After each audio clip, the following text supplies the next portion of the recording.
In this video, I'm going to talk about how I learn English, especially the technique that I call the input method. When it comes to learning English, humans are like computers. If you don't input information into them, they don't work.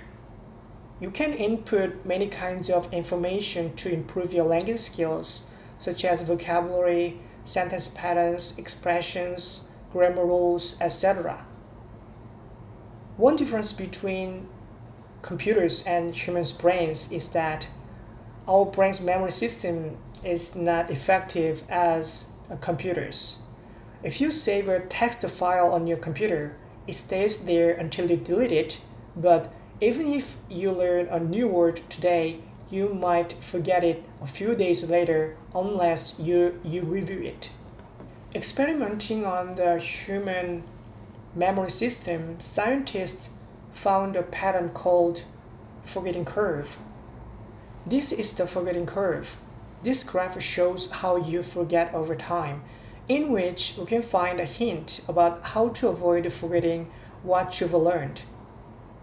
According to this graph, if you learn 10 words and don't review them, you will remember about 6 words on the first day, about 4 words on the third day, 30 words on the 10th day, and then you will forget all 10 words as time goes by.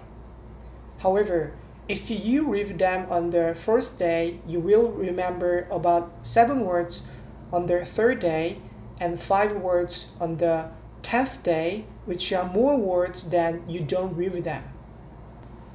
Generally speaking, the more you review words, the longer you will remember them, but you don't need to review them every day, which is the point I want to talk about in this video.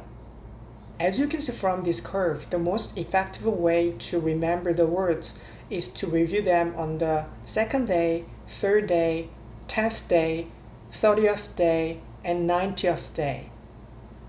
You will also come to find the vocabulary is retained longer when you keep reviewing them.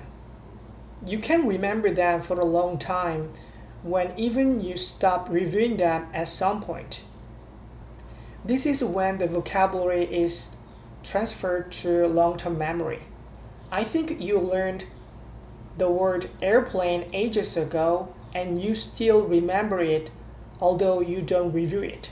That's because the memory of the word was already transferred to your long-term memory.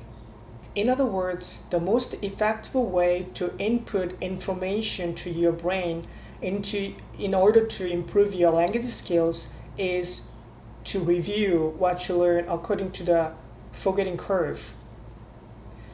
There is some software that can help you automate the process, and I'm going to recommend an app I use called Flashcards Deluxe. The only thing you have to do is input what you want to remember into the app and review them when the app notifies you. This app is just one of important parts of the input method, so I'm going to talk about how to use the app in the next video.